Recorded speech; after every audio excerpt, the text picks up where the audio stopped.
하나님 말씀 보시겠습니다. 사도행전 13장 4절부터 12절까지 보시겠습니다. 사도행전 13장 4절부터 12절까지 말씀입니다.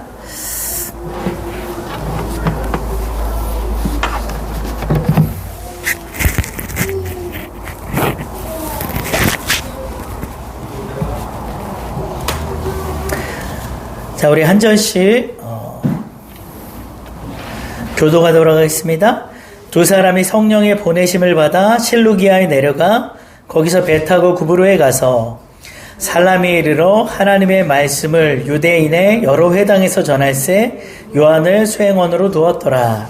온 섬 가운데로 지나서 바보에 이르러 바에수라 하는 유대인 거짓 선지자인 마술사를 만나니 그가 총독 서기오 바울과 함께 있으니 서기오 바울은 지혜 있는 사람이라 바나바와 사울을 불러 하나님의 말씀을 듣고자 하더라. 이 마술사 엘루마는 이 이름을 번역하면 마술사라. 그들을 대적하여 총독으로 믿지 못하게 힘쓰니 바울이라고 하는 사울이 성령이 충만하여 그를 주목하고 이르되 모든 거짓과 악행이 가득한 자요 마귀의 자식이요 모든 의의 원수요 주의 바른 길을 굳게 하기를 그치지 아니하겠느냐. 보라 이제 주의 손이 내 위에 있으니 내가 맹인이 되어 얼마 동안 해를 보지 못하리라 하니 즉시 안개와 어둠이 그를 덮어 인도할 사람을 두루 구하는지라. 다 같이요. 이에 총독이 그렇게 된 것을 보고 믿으며 주의 가르치심을 놀랍게 여기니라. 아멘. 할렐루야. 사도행전을 읽다 보면은 한 가지 중요한 선교의 패턴이 있으면 알게 됩니다. 반드시 성령이 임하게 되면 교회가 세워지고 또 교회가 세워지면 리더십이 세워지고 리더십이 생겨나면 복음을 증언하러 이방 나라로 다른 나라로 이렇게 가게 되고 거기서 또 다시 교회가 세워지고 그럼 거기서 또 복음을 듣고 또 다시 다른 나라로 가는 이러한 반복적인 패턴을 통해서요 성령의 강림으로부터 시작되는 교회의 설립과 선교를 볼 수가 있습니다. 성경에 보면 모이기를 힘쓰라 하셨잖아요. 우리가 왜 모이기를 힘써야 할까요? 그것은 우리가 교회가 되기 위함이에요. 그러면 교회가 되었으면 이제 무엇을 해야 합니까? 흩어져서 복음을 전해야겠죠. 모였으면은 교회가 되고 교회가 되었으면 다시 흩어져서 복음을 전해야 되는 거예요. 그리고 복음을 들은 사람들이 또 교회를 이루고 교회가 되었으면 계속해서 흩어져서 복음을 전함으로써 하나님의 나라가 점점 더 확장되어 가고 완성이 되어 가는 것입니다. 그래서 교회가 부흥하고 성장한다는 것은요, 결국은 선교하는 교회가 되어야 한다는 의미가 있어요. 교회가 덩치만 커지고 선교하지 않으면 그러한 교회는 건강할 수가 없습니다. 교회는 말씀과 성령으로 준비된 자들을 계속해서 밖으로 내보내야 그것이 진정 교회가 되는 것이에요. 예를 들어 병원에 환자들이 병을 치료받기 위해서 모였다가 병이 다 나으면은 이제 퇴원을 해야 되지 않습니까? 그런데 병이 다 나았는데도 불구하고 계속해서 병원에 죽치고 앉아 있으면은 다음 환자들이 들어올 수가 없잖아요. 그래서 우리가 영적으로 병든 사람들 아니었어요? 그러나 우리가 하나님으로부터 고침을 받고 이제 어느 정도 건강하게 되었기 때문에 교회 밖으로 나가서 또 우리의 시선을 돌려 또다시 병들어 죽어가는 영혼들에게 가서 복음을 전해야 되겠죠. 그래서 교회의 목적은 부흥 성장에서 대형 교회를 이루는 것이 아니라 많은 곳에 다 또 다른 이 교회들을 세워가는 것입니다. 예수님이 내 아버지께서 이제까지 일하시니 나도 일한다 이렇게 말씀하셨잖아요. 예수님께서 선한 사마리아인의 이야기를 통해서 강도 만난 자를 구원하시고 그 다음 행보가 어떻게 되셨죠? 또 다른 강도 만난 자들을 구원하시기 위해서 계속해서 일하러 가셨어요. 그러면 예수님으로부터 치료받고 구원받은 강도 만난 자가 해야 할 일은 예수님이 또 다른 강도 만난 자를 구원하러 가실 때에 함께 동행하고 그분의 동역자가 되고 조력자가 되어야 되는 것이 내게 자비를 베푼 분에게 은혜를 갚는 일 아니겠습니까? 그래서 오늘 본문도 보면 예수님께서 오늘 본문도 보면 이제 예배하고 금식하고 성령 충만한 이 안디옥 교회가 바울과 바나바를 선교사로 세우고 또 파송을 하는 것을 보게 돼요. 요즘으로 치자면 사실 바나바는 교회 담임 목사이고 사울은 거의 부목사급이에요. 즉 교회의 최고 리더십 두 사람을 선교사로 세우는 것은 교회적으로 볼 때, 영적으로 볼 때 상당히 위험한 일을 감수하는 거죠. 그럼에도 불구하고 안디옥 교회는 이 성령의 지시를 그대로 따르는 것을 볼 수가 있습니다. 그만큼 교회가 영적으로 든든하게 세워져 있었고 또 다른 리더십들이 있었기 때문에 그 사람들이 또 이렇게 믿음으로 그 뒤를 잘 받쳐주었기 때문에 이 모든 것이 가능했죠.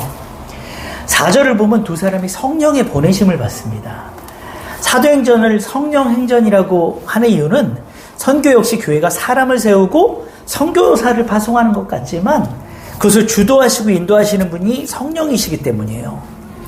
여러분, 성령께서는요 거대하고 굵직한 그런 문제에만 개입하시는 분이 아니라 우리가 어디로 가야 하는지 또는 어떤 결단을 내려야 하는지도 개입하시고 지시하시는 분이세요. 제가 예전에 교회 예배당에서 철야 기도를 하는 중에 의자에서 깜빡 잠이 들었는데 비몽사몽간에 제가 한 번도 가보지 못한 거리를 걷고 있는 장면이 보이는 거예요. 그래서 그런데 제 속에서 어디로 가야 할지를 또 무엇을 해야 할지를 지시하시는 음성이 들리는 거예요. 저는 그것이 성령의 음성이라는 것을 분명히 알 수 있었어요. 그리고 제가 깨닫게 된 것은 하나님이 언젠가는 내가 알지 못하는 그런 세상으로 보내셔서 선교의 길을 가게 하시겠다 하는 이런 마음이 들더라고요. 그래서 제가 목회의 길을 가지만 저의 마지막 인생은 결국 선교의 길을 가게 되지 않을까 하는 저는 이런 생각이 항상 그런 비전이 있습니다. 그래서 여러분 우리가 언제라도 하나님이 가라 하면 갈 수 있는 그런 신앙이 되어야 됩니다. 목회자이든 성도이든 어느 누구를 막론하고 내가 그동안 이뤄놓은 업적과 성과를 다 뒤로하고 다 내려놓고 주님이 가시는 곳이면 주님이 부르시는 곳이라면 우리가 순종할 수 있는 갈 수 있는 그런 믿음이 되어야 되겠죠. 선교의 사명은 어떤 특정한 사람들에게만 주어진 것이 아니라 그리스도인이라면 누구나 선교사의 부르심이 있다는 것을 여러분들이 꼭 아셨으면 좋겠습니다. 성령의 보내심을 받은 인생은요 아주 복된 인생이에요. 내 뜻과 내 생각대로 내 인생의 방향을 설정하는 것은 성공한 인생이라고 볼 수가 없어요. 오직 성령의 그 세미한 음성을 들으시고 그분이 지시하시는 대로 또 인도하시는 대로 살아가는 여러분과 제가 되었으면 좋겠습니다. 4절을 다시 보시면요 바울과 바나바가 첫 번째로 향한 선교지가 나옵니다. 4절 한번 읽어보겠습니다. 시작. 두 사람이 성령의 보내심을 받아 실루기아에 내려가 거기서 배 타고 구브로에 가서. 자, 실루기아는 큰 항구 도시고요. 여기서 구브로는 오늘날 이제 키프로스 섬을 말해요. 키프로스 섬은 터키 남부와 이제 그리스 동쪽에 있는 우리나라 한 10분의 1 정도 되는 오늘날로 치자면 키프로스 공화국을 가리킵니다. 그러면 바울과 바나바의 첫 번째 선교지로 이 구브로를 선택한 이유가 있어요.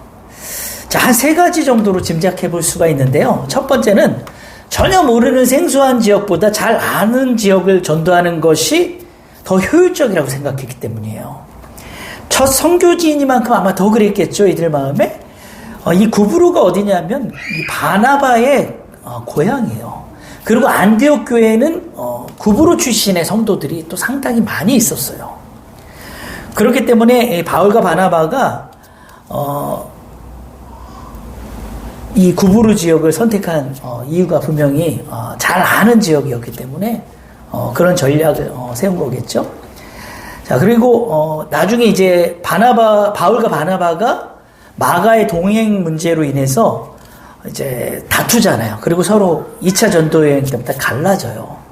그리고 나서 바울이 첫 번째로 갔던 곳이 또한 바울의 고향이었던 길리기아 지역으로 이렇게 선교행을 떠나는 것을 보면은 역시 같은 맥락이라고 볼 수가 있겠죠. 그리고 두 번째는 지리적 요인 때문이에요.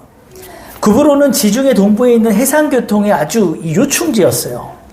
그래서 팔레스틴 지역에서 동서 방향으로 가든지 남북 방향으로 가든지 구부로는 바다를 거쳐가는 길목이기 때문에 이 바나바 바울이 이제 아시아로 가면서 육로가 아닌 이 해로를 택했던 거죠. 이것이 구부를 거치게 된 또 하나의 이유예요. 또한 교통의 요지에서 전도하면 어떻습니까?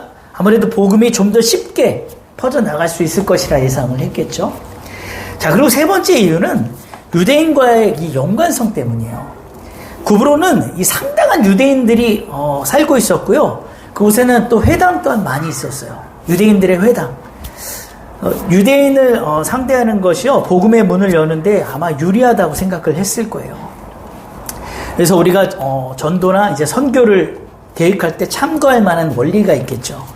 대상자를 정할 때에는 지연이 있는 곳, 또 연고가 있는 곳을 먼저 고려하는 것이 중요합니다. 우리가 전도하려면 어디서부터 살펴봐야 되겠습니까? 내가 잘 아는 곳, 나와 가까이 지내는 그런 사람들 아니겠습니까? 그래서 하나님은 언제나 가까운 곳부터 이렇게 전도하라고 이렇게 명령을 하시는 거예요. 그래서 지금 우리에게 중요한 것은 관계 전도예요. 우리가 평소에 잘 알고 지내는 사람부터 전도를 해야 되겠죠. 내 주변에 있는 사람들은 복음을 듣지 못해서 죽어가고 메말라가고 있는데 우리가 저 멀리 해외 나가서 막 선교한다고만 하면 좀 성경적이지 않겠죠. 그래서 어떤 선교사님이 이스라엘에서 한 10년 가까이 선교를 하시고 이제 안식년을 맞이해서 한국에 들어와서 한 집회에 참석을 하셨는데 그 예배를 통해 이제 막 통해 자복을 하며 회개를 하셨다고 하더라고요. 왜 그런가 이렇게 물어봤더니 하나님께서 예배 중에 너무나도 강한 음성으로 이렇게 말씀하셨대요.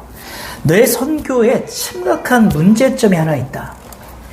네가 이스라엘에서 선교한답시고 네 자녀들에게 함부로 하고 상처를 주고 그들에게 무관심하고 또 그들에게 네 자녀들에게 삶의 모범을 보여주지 못했다. 정작 네 자신과 네 자녀들은 네가 선교하지 못했다. 이렇게 말씀하시더라는 거야.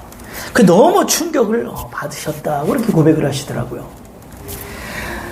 여러분, 전도나 선교의 원리는요, 항상 나에게서부터 출발해서 점점 더 확장해 나가는 거예요. 먼저 내가 하나님의 나라가 되어야 되고 내 가족이, 내 이웃이, 그리고 더 멀리 땅끝까지 이르러 하나님의 나라가 세워져야 되는 것이죠. 저와 여러분 모두 먼저는 삶의 현장, 우리들의 이 삶의 현장이 우리의 선교지임을 우리가 깨달을 필요가 있고요. 우리가 가까운 사람들에게 내가 선교사로 파송받았다 하는 이런 마음으로 그 사명을 잘 감당해야 될 줄 믿습니다. 또 5절에 보면 살라미에 도착한 바울과 바나바가요, 하나님의 말씀을 이제 전하기 시작합니다. 우리 5절 한번 읽어보겠습니다. 시작. 살라미에 이르러 하나님의 말씀을 유대인의 여러 회당에서 전할새 요한을 수행원으로 두었더라. 자, 이 살람이라는 지역은요, 항해 요충지였기 때문에 상업이 상당히 발달한 이런 곳이었어요. 그래서 상업이 발달한 곳에는 누가 많냐? 항상 유대인들이 많아요. 그러다 보니 유대인의 앞에서도 언급한 것처럼 유대인들의 유대인의 회당이 상당히 많아서, 그래서인지는 모르겠지만 바울과 바나바가 가장 먼저 이 유대인의 회당에서 복음을 전합니다. 바울과 바나바는요, 하나님을 전혀 모르는 이방인보다는 그래도 구약 성경과 또 하나님에 대해서 좀 알고 있는 이 유대인을 상대로 복음 전하는 것이 훨씬 수월했을 거예요. 그러나 두 사람이 유대인을 중심으로 복음을 전한 것이 단지 전도의 편의만을 위한 것으로 이해해서는 안 되고, 여기에는 자기 민족에 대한 이 두 사람의 강한 애착이 있음을 우리가 볼 수가 있어요. 비록 바울이 이방인의 사도로 부름을 받았지만 그는 자기 민족에 대한 아주 애정을 쉽게 떨쳐버릴 수가 없었어요. 그들이 듣고 안 듣고의 문제는 별개의 문제이고, 그들에게 전하지 않으면 안 되는 아주 그 뜨거운 심장이 바울의 속에 있었던 거죠. 자기 민족이 하나님의 구원에서 제외되는 이 안타까운 현실을 그대로 두고 볼 수 없다는 그 절박한 심정이 바로 유대인들의 유대인의 회당에서 복음을 전하게 하는 그런 이유가 아니었을까 생각해 볼 수 있습니다. 물론 기독교의 복음은요, 혈연과 민족을 초월합니다. 또 그러나 한편으로는 그 중요성을 또 간과하지도 않고 있어요. 그래서 우리 또한 우리나라와 또 이 민족에 대한 애정을 가지시고 또 이 나라 이 민족을 위해 복음 전파에 힘쓰신 여러분과 제가 되었으면 좋겠습니다. 그리고 다시 또 5절을 보면 바울과 바나바의 사역에 요한이 그들의 조력자가 된 것을 볼 수가 있죠. 수행원으로 따랐다는 것이 조력자인데 선교는 혼자 할 수 있는 것이 아니잖아요. 항상 팀 사역이 돼야 돼요. 그래서 말씀 전하는 자가 또 복음 증거에 집중할 수 있도록 그 외에 또 잡다한 일들, 또 그 부수적인 일들을 할 수 있는 그런 조력자가 필요하겠죠. 물론 마가가 1차 전도여행에서 이제 중도에 포기하긴 했어요. 그러나 나중엔요, 또 2차 전도여행에서는 바나바와 함께 또 선교 사역을 또 감당하는 것을 볼 수가 있고, 후일 또 바울이 바나바에 대해서 또 이렇게 책망하고 화가 났지만 나중에는 또 바울이 마가에 대해서 자기에게 유익한 사람이었다 이렇게 평가하는 것을 볼 수가 있어요. 그리고 베드로 또한도 이 마가를 귀한 자기의 영적 아들이었다 이렇게 평가를 하는 것을 또 볼 수가 있습니다. 그래서 하나님은 이렇게 선교 사역에 열심히 조력했던 이 마가를 그냥 두지 않으시고 최초의 복음서를 할 수 있는 마가 복음서를 또 기록하게 했고요. 또 후에 이 마가가 알렉산드리아 교회에 또 감독이 되기도 한 것을 우리가 볼 수가 있습니다.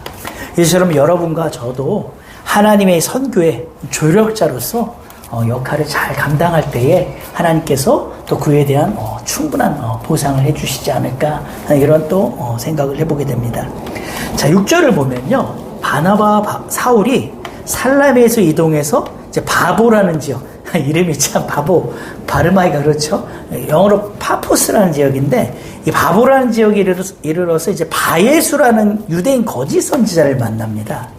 이 당시 바보라는 지역은 어떤 곳이었냐면 비너스의 신전이 있던 곳으로서 이 비너스를 숭배하기 위해서 아주 난잡한 그런 성행위도 서슴지 않았던 아주 좀 문란하고 타락한 그런 곳이었어요.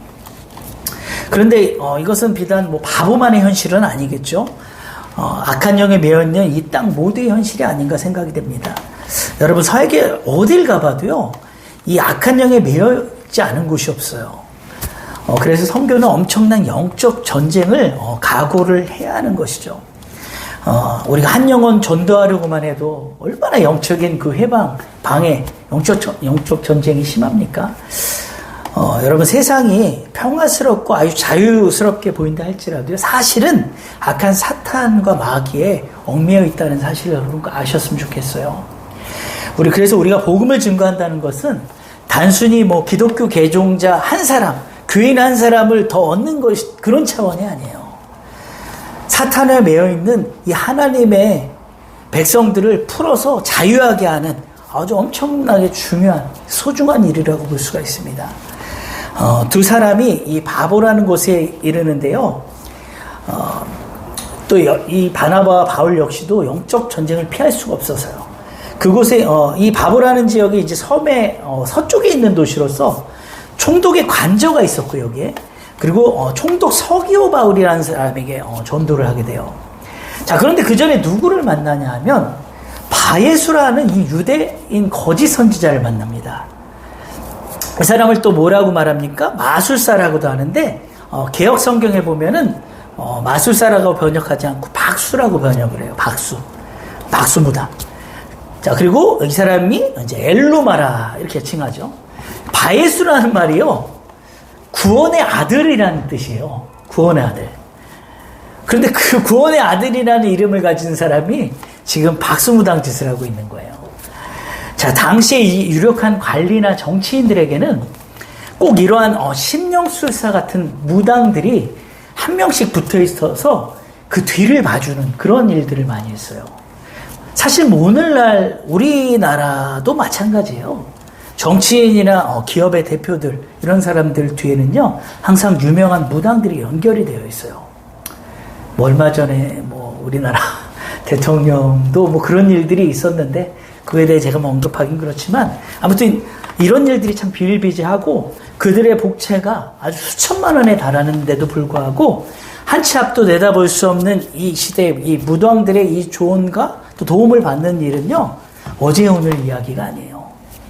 그래서 이 엘로마라는 자도 역시 당시 이제 총독 관저의 1급 악령술사라고 보시면 돼요. 그러한 자였기 때문에 상대가 결코 만만한 상대가 아니었죠. 자, 그런데 놀라운 것은 7절에 보면 총독 서기오 바울이 이 바울과 바나바를 불러서 하나님의 말씀을 들으려고 했다는 거예요. 아마도 이 서기오 바울이 성적 이제 쾌락이나 당시에 어떤 성적 쾌락이나 젊게 따위의 염증을 느꼈을 것이고 자신의 어떤 영적인 이 공복감을 채울 수가 없었기 때문일 것이라고 예상해 볼 수가 있어요. 여러분, 우리 영혼의 이 빈자리는요, 세상에 그 어떤 것으로도 채울 수 없어요. 오직 하나님의 말씀으로만 채울 수 있음을, 그 복음으로만 채울 수 있음을 여러분 꼭 믿으시기 바랍니다. 자, 그런데 문제는 이 엘루마라는 자가 방해를 하고 대적을 합니다. 8절에 보면 총독으로 믿지 못하게 힘썼다라고 이렇게 말을 합니다. 즉 그는 광명한 천사로 가장해서 이 총독의 삶과 생각을 완전 좌지우지하는 거예요. 이게 정말 무서운 거예요. 이 박수 무당 엘루마가 서기오 바울의 그 모든 삶과 생각을 완전 좌지우지하고 있다는 거죠. 구원의 아들이라는 이 이름과 반대로 완전히 마귀의 자식이었어요. 하지만 이 성령 충만한 바울이요, 이 엘루마를 주목하여 강력하게 선포를 하죠. 우리 한번 10절 한번 읽어보겠습니다. 10절 시작. 이르되 모든 거짓과 악행이 가득한 자요, 마귀의 자식이요, 모든 의의 원수요, 그 주의 바른 길을 굳게 하기를 그치지 아니하겠느냐. 지금 이 박수 엘루마가 바울의 전도를 무력하게 만들려고 아주 힘을 다해 저항을 하고 있어요. 여러분이 만약 바울이라면 이러한 때에 어떻게 대응하시겠습니까? 걱정 안 하셔도 될 것은 우리가 무엇을 하려고 할 필요가 없어요. 우리가 하려고 할 필요가 없어요. 혹시라도 악한 자들을 두려워하거나 우리가 또는 감정적으로 대응을 해서는 안 돼요. 내가 굳이 하지 않아도요, 하나님이 더 크게 역사하시기 때문에 보통 선교나 이 전도의 현장에서는 하나님의 이 강력한 이 성령의 능력이 나타납니다. 그래서 보통 이제 선교사님들이 어떻게 저렇게 아프리카 오지에 가서 저렇게 정말 원주민들이 있는 그런 곳, 그 미개인들이 사는 그런 곳에 가서 어떻게 저렇게 선교를 할 수 있지? 우리가 약간 의문점이 드는데 사실은 우리가 생각하는 것보다 훨씬 더 강력한 성령의 역사가 나타나요. 그렇기 때문에 그 사명들을 감당할 수 있는 거예요. 그래서 아무리 이 악한 영들이 거세게 저항해도 결국은 이 성령의 능력 앞에 또 예수의 그 이름 앞에 다 굴복이 되게 되어 있습니다. 사탄의 계계를 이기는 것은요, 사람의 힘으로 되는 것이 아니에요. 오직 하나님의 신으로만 가능한 것이에요. 그래서 우리가 악한 영들에게 예수의 이름으로 강력히 선포를 해야 되겠죠. 우리가 보통 귀신 들린 자들을 보면요, 하나님께 기도하죠. 우리 어떻게 기도합니까? 예수님의 이름으로 악한 영들이 떠나가게 해주시옵소서 이렇게 기도하잖아요. 여러분, 예수님께서는요, 주님을 신실하게 믿는 자들에게 이미 당신의 권세를 허락하셨어요. 악한 영들이 예수의 이름으로 떠나기를 간구하는 것이 아니라 바로 강하고 담대하게 예수의 이름으로 떠나가라고 선포를 해야 되는 거죠. 주님, 악한 영들이 떠나가게 해주시옵소서 이 기도가 아니에요. 예수의 이름으로 악한 영들이 떠날지어다라고 선포를 해야 되는 거예요. 그런데 우리 삶 가운데도 마찬가지예요. 저는 심지어 얼마 전에 정말 이유 없이 우리 아이들이 막 너무 징징대는 거예요. 그런데 여러분, 아이들 키워보셔서 아시겠지만 그냥 이유 없이 징징대는 정말 이 짜증의 이 악한 영들이 정말 들러붙어 있는지 이유 없이 막 그렇게 징징거릴 때 정말 제가 너무 화가 나서 밤에 혼자 기도하면, 새벽에 기도하면서요, 진짜 이 대적 기도를 얼마나 했는지 몰라요. 이 아이들 속에, 아이들 붙들고 하면은 아이들 놀래잖아요. 예수의 이름이 떠나가라면 놀래죠. 아이들은 사랑으로 품어줘야죠. 그런데 제가 아이들 잘 때 진짜 이 악한 영들 향한 대적 기도를 예수의 이름으로 이 아이들 속에 징징거린 영들 다 떠나가라 했는데 정말 큰 효과를 봤어요. 정말 놀랍게 하나님이 역사하시더라고요. 그래서 여러분, 우리가 하나님께 이 악한 영들에 대해 기도할 때는 뭐 하나님 떠나가기를 간구합니다가 아니라 그냥 선포를 해버려야 돼요. 그래서 우리 교회 이제 앞으로 정말 별의별 분들이 이제 다 오시겠죠. 부흥이 되면 뭐 귀신 들린 분, 우울증에 걸린 분들, 정말 별의별 그런 분들이 다 오시게 될 텐데, 우리가 그런 분들을 향해서 사랑으로 품되 우리가 또한 그런 귀신 쫓는 그런 사역을 할 때는 강하고 담대하게 선포를 해야 된다는 거예요. 그래서 귀신 쫓는 사역 현장에 가보시면 아시겠지만 막 기도하면서 예수의 이름으로 떠나가게 해주시옵소서 이렇게 기도하는 경우는 없어요. 그런 경우는 제가 본 적이 없어요. 다 강하게 선포를 하는 거죠. 그래서 오늘 본문 말씀에도 보면 이 바울이요, 이 모든 악행과 거짓을 그치라. 이제는 그치지 아니하겠느냐. 그치라는 거야. 너는 이제 그치라고 강하게 선포를 하지 않습니까? 믿음으로 선포할 때에 악한 영들이 결박되는 것이고 떠나가게 되는 놀라운 역사가 일어나는 것이에요. 그래서 11절에 보면 바울의 선포대로 박수희 엘루마가 맹인이 되어버리는 이런 놀라운 역사가 일어나지 않습니까? 우리는요, 혈과 육의 싸움을 하는 것이 아니에요. 보이지 않는 공중권세 잡은 자들과의 영적 전쟁을 하는 것임을 우리가 꼭 알 필요가 있고요.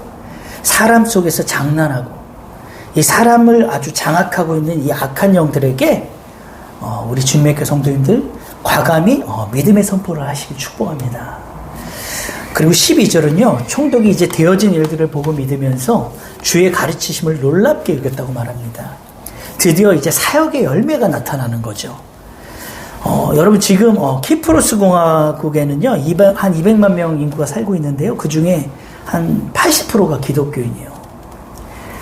학자들에 의하면요, 이 서교 바울이 예수 믿고 나서 그 지역에 많은 기독교인이 생겨나서 지금까지도 이 믿음의 사람들이 이렇게 많다, 이렇게 이야기들을 하더라고요. 하나님 하신 일이 너무 놀랍지 않습니까? 이제 말씀을 맺겠습니다. 여러분, 선교는요, 사람을 세우고 또 사람을 파송하지만 그 주체가 성령님이심을 꼭 믿으시기 바랍니다. 또한 선교는 나로부터 시작해서 가족과 친구와 친척과 이웃들에게 복음이 전해지고 또 점점 더 멀리 확장되어가는